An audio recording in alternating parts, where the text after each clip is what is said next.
In the golden sands of northeast Africa lies a forgotten chapter of history. South of ancient Egypt, beyond the first cataract of the Nile, thrived a powerful civilization, Nubia. From this land rose kings and queens who built pyramids, commanded armies, and even ruled Egypt itself. This is the story of the rise and fall of the Nubian kings.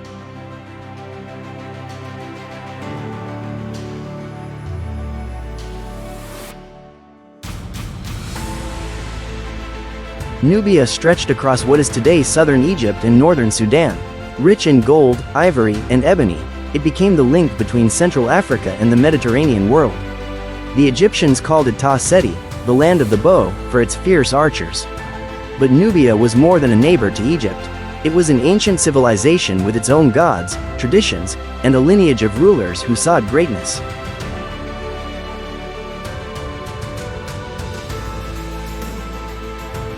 By 2000 BC, Nubia had established the Kingdom of Kerma, one of Africa's earliest centers of power. Its people built monumental structures, mastered trade, and stood as Egypt's rival. Though at times conquered by Egypt, Nubia always returned to strength. Then, in the 8th century BC, history shifted. From the city of Napata, a king named Pharaoh rose. With vision and military might, he marched north, conquering Egypt and establishing the 25th dynasty, the dynasty of the Black Pharaohs.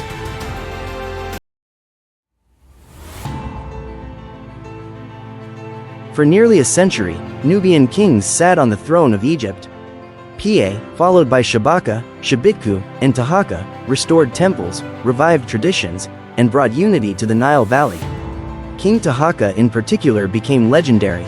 He defended Egypt against the Assyrians, built monumental temples, and is even mentioned in the Bible as the great Ethiopian king who challenged mighty empires. The Black Pharaohs blended Nubian strength with Egyptian grandeur.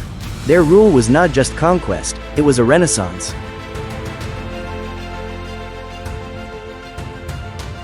When foreign invasions forced the Nubians out of Egypt, they returned south, establishing a new capital at Meroë. Here, the Nubian kings built a unique culture. They developed their own written script, distinct from Egyptian hieroglyphs. They built hundreds of pyramids, more than Egypt itself. At Meroë, iron smelting thrived, making Nubia a center of technology and trade. The queens of Nubia, known as the Kandakes or Candaces, became powerful rulers in their own right, leading armies and negotiating with Rome. One queen, Amanirenas, famously defied Augustus Caesar and forced the Romans into peace.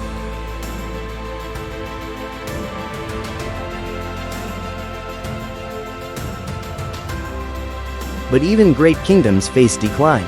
Over time, shifting trade routes weakened Meroë's wealth.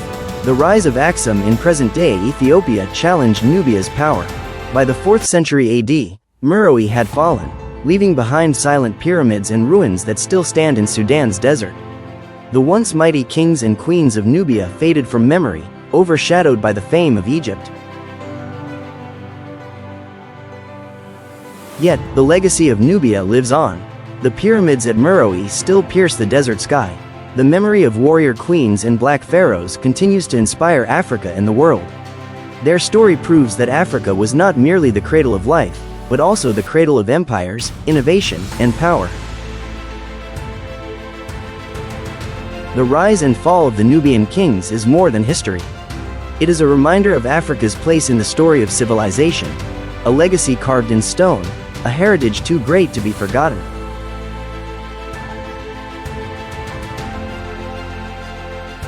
Stories like this remind us of the strength of Africa's past. If you believe the world should hear more, join us on Africo Multimedia, where culture lives and legends never die. This has been Africo Multimedia, telling the untold stories of Africa's culture, history, and beauty. Don't forget to like, share, and subscribe for more African stories.